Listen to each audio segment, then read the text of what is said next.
कामेश्वर मुखालोक कल्पित श्रीगणेश्वरा महागणेश निर्भिन्न विघ्न यंत्र प्रहर्षिता भंडासुरेन्द्र निर्मुक्त शस्त्र प्रत्यस्त्र वर्षिणी करांगुली नखोत्पन्न नारायण दशाकृतिः महापाशुपतास्त्राग्नि निर्दग्धासुर सैनिका कामेश्वरास्त्र निर्दग्ध सभंडासुर शून्यका ब्रह्मोपेन्द्र महेन्द्रादि देव संस्तुत वैभवा हर नेत्राग्नि संदग्ध काम संजीवनौषधिः श्रीमद्वाग्भवकूटैक स्वरूप मुख पंकजा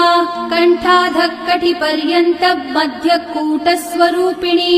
शक्तिकूटैकतापन्न कट्यधोभागधारिणी